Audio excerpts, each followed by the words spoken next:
I am telling you, Voss, this is the last time I let a human pick the manifest, Ket said. Both of her lower hands braced against the loading ramp while her upper two wrestled with a crate marked Fragile, Lev, Do Not Rotate. Last time. You said that after the singing plants, Voss replied without looking up from his data slate, his tail flicking lazily behind him. He was a Dree, all long limbs and longer patience, and approximately nothing rattled him. And after the exploding cheese, that was not cheese. That was a bioweapon disguised as cheese, and I stand by my complaints. You ate 3 wedges of it before it exploded. It was good bioweapon cheese. The crate shifted in Ket's arms, and something inside it made a soft, deeply unsettling noise like a kettle trying to purr. She froze. Voss finally looked up. What, he said, was that? I don't know. I didn't pack it. Who packed it? Both of them turned to look at the cockpit, where a human named Priya was currently doing something to the nav console that involved whistling and, disturbingly, sticky notes. Priya packed it, Ket said, in the tone of someone delivering a diagnosis. The Marigold was a mid-range cargo hauler, the kind of ship that existed in every sector, doing the unglamorous work of moving things from one place to another without asking too many questions about what the things were. Its crew of 3 had been together for 2 standard years, which in smuggling-adjacent cargo work was roughly the equivalent of a golden anniversary.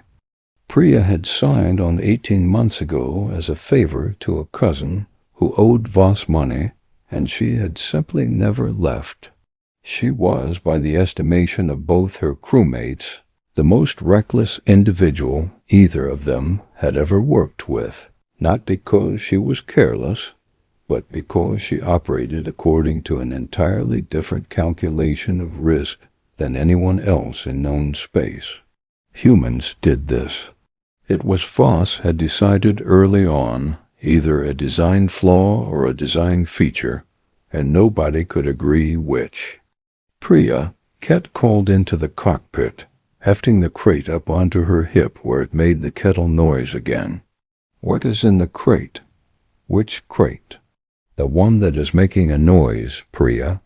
Priya swiveled her chair around, grinning in that specific way she had that meant she was about to say something that would ruin everyone's week. Okay, so funny story. I already hate this. So you know how the client on Vir Ez's 9 said they needed exotic livestock, handled with standard care? I read the manifest, yes. Well, the manifest was technically correct, Priya said.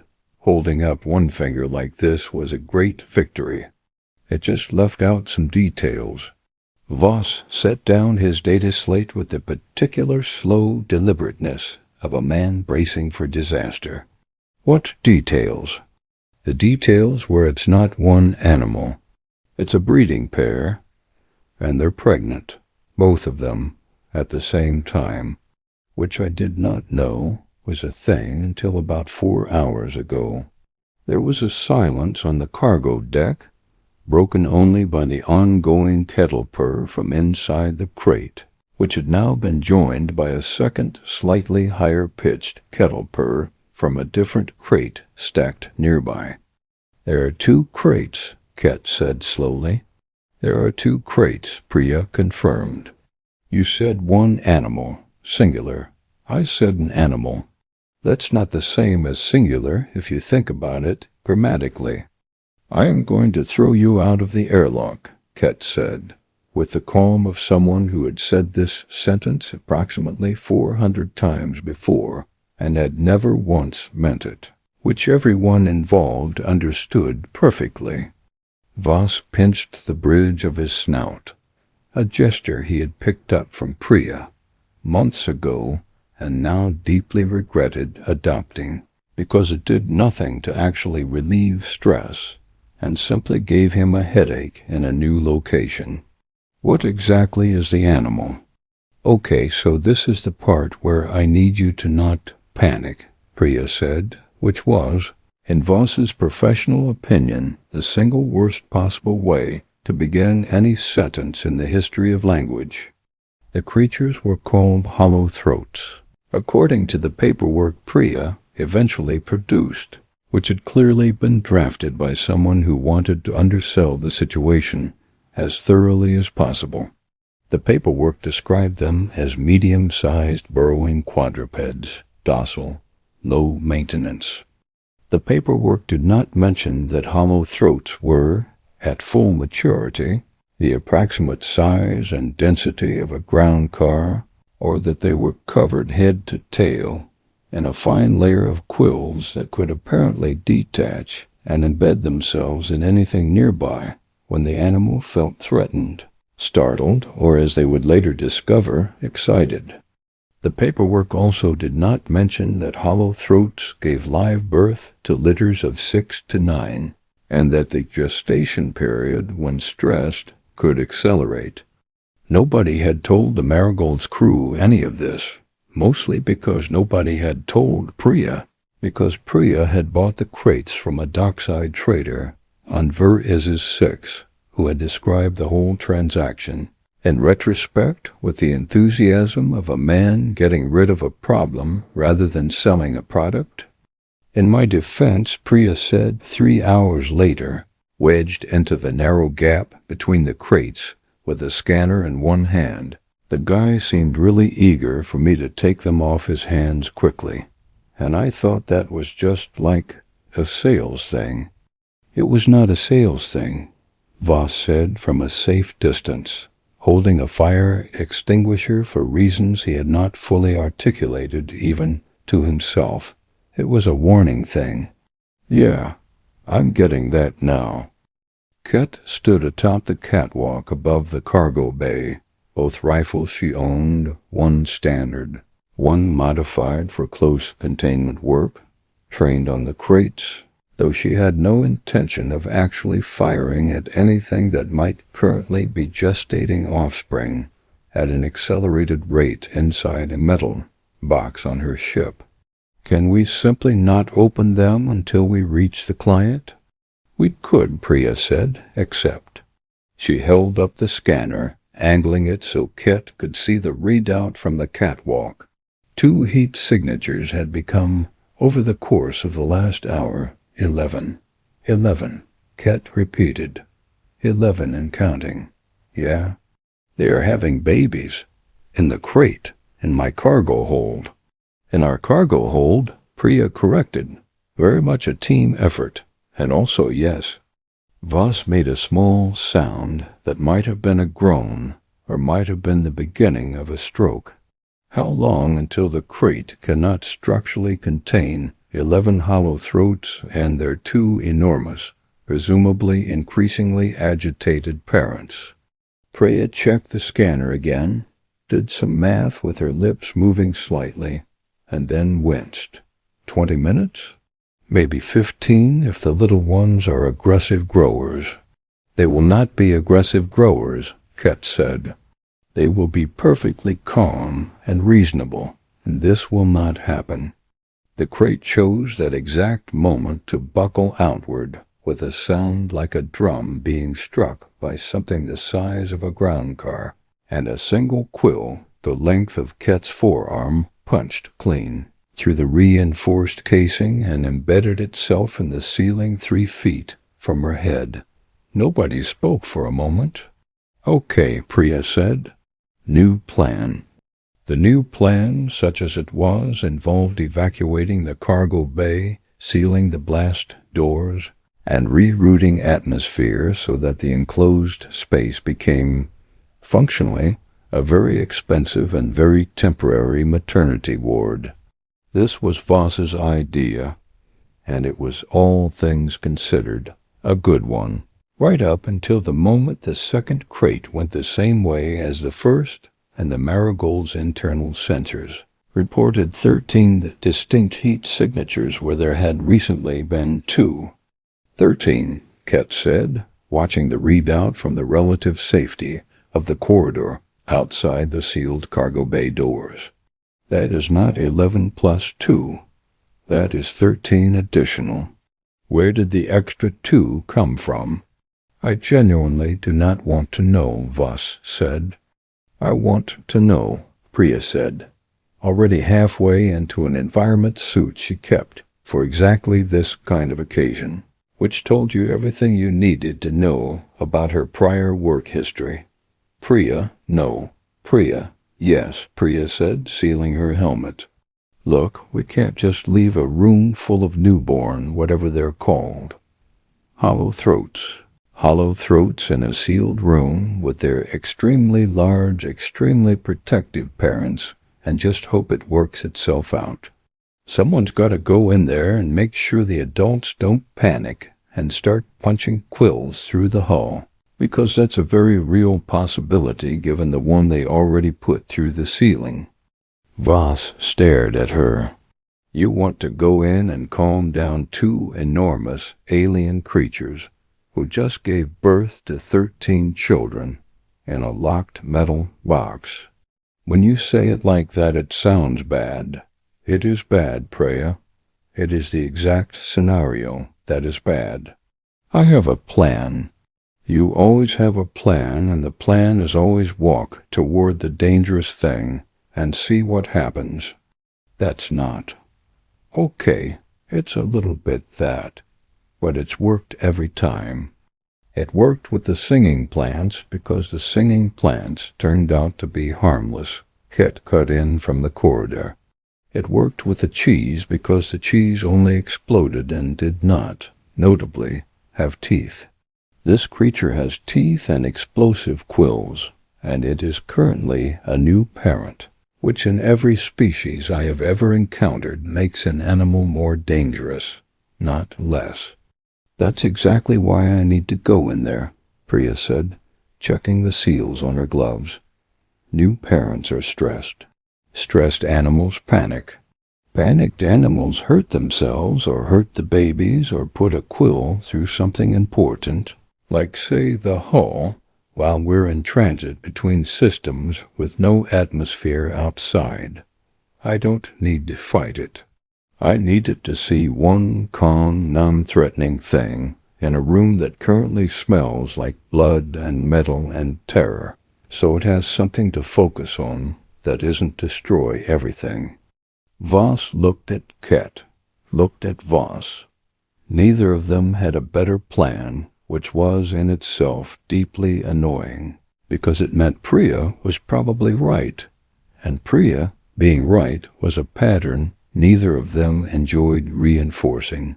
If you die in there, Ket said finally, I am keeping your bunk.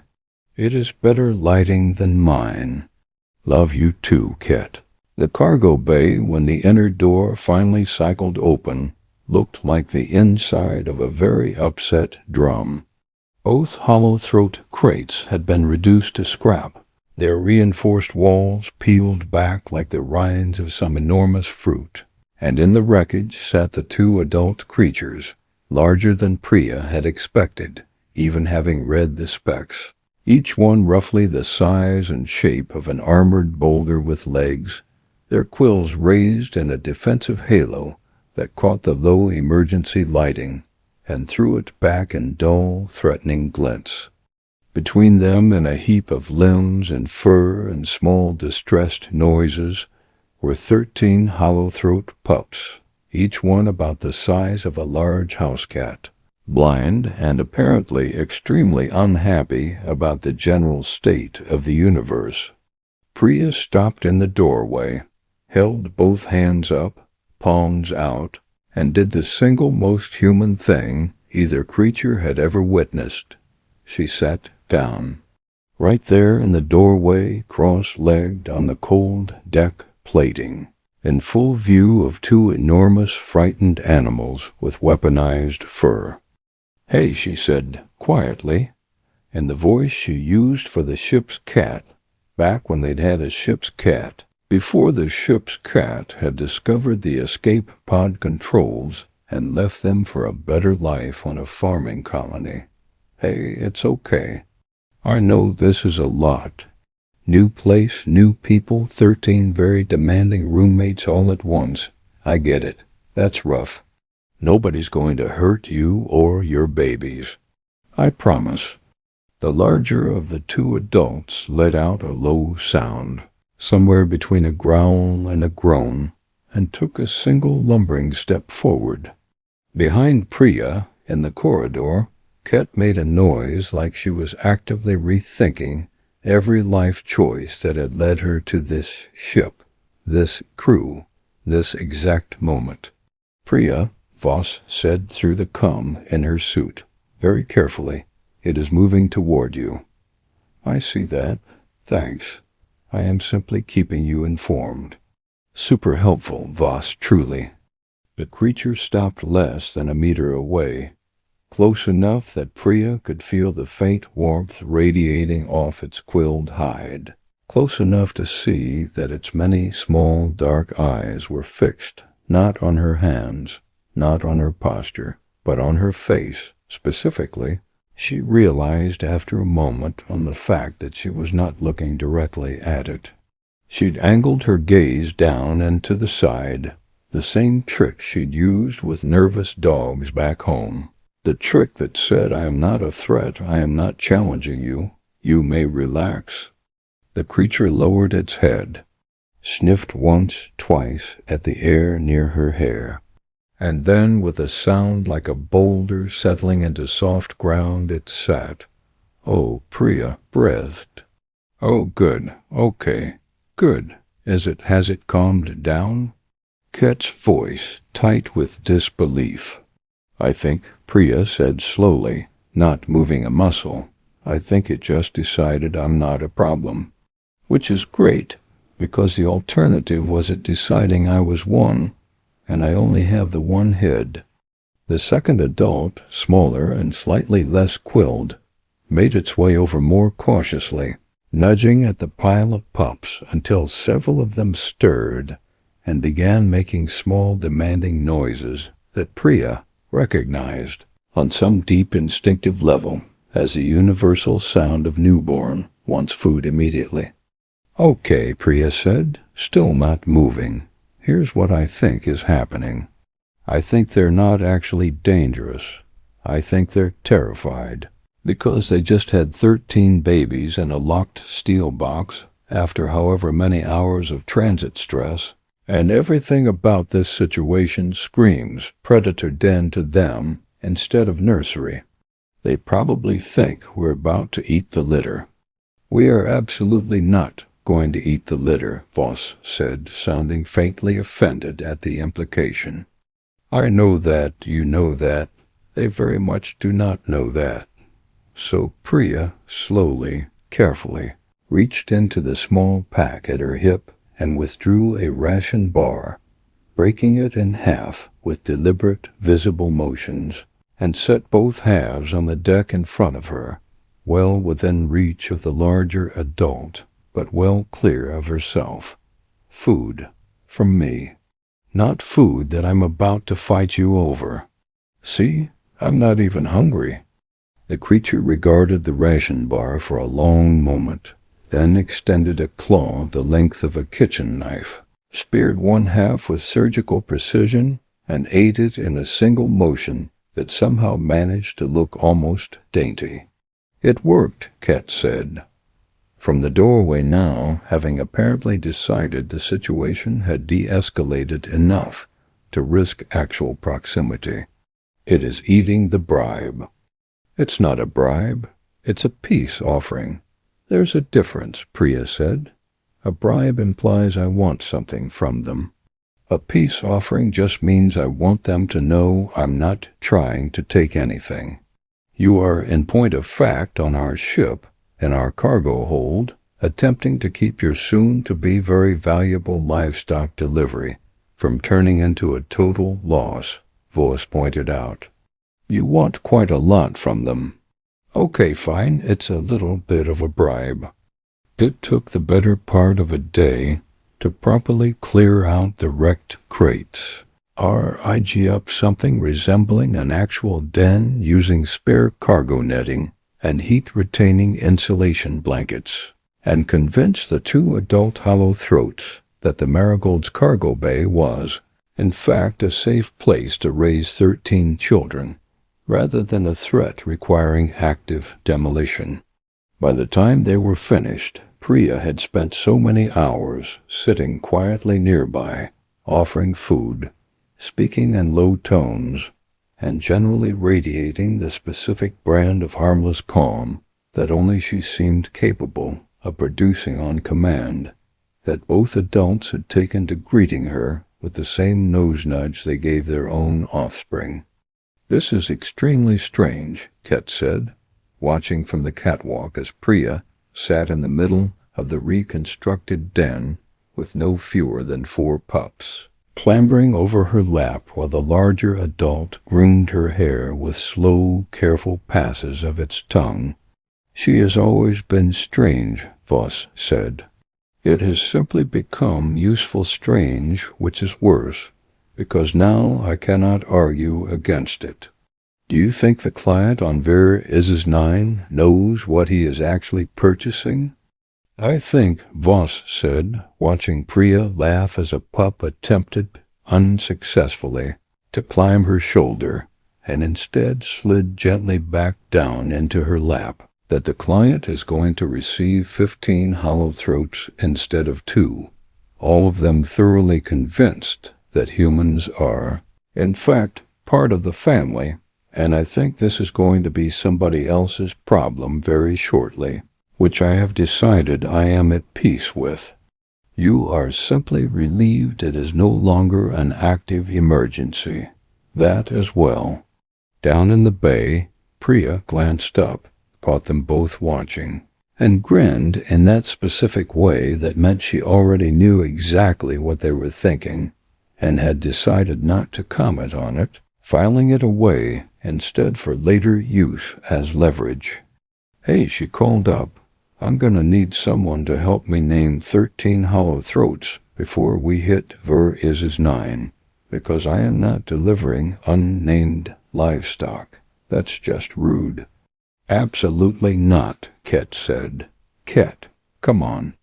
"I am not naming the animals, Priya. You're going to help me name the animals. I am going to throw you out of the airlock." "You always say that," Priya said, cheerfully, scratching a pup behind what might have been an ear, "and you never do it, so I think we both know how this ends." Ket did not have a response to that, mostly because it was infuriatingly true. Beside her, Voss had already pulled out his data slate again, not to log the manifest correction this time, but she noticed, with some resignation, to begin drafting a list of names, because apparently even he had run out of arguments against the inevitable. Somewhere below, 13 small, blind, newly born creatures continued to clamber over a human who had, once again, walked directly into the most dangerous room on the ship and made it, against every reasonable expectation, completely fine. It was, Ket reflected, going to be a very long delivery run, but for the first time in several hours at least, nobody was bleeding, nothing was on fire, and the ceiling had only the one hole in it. She would call that a win.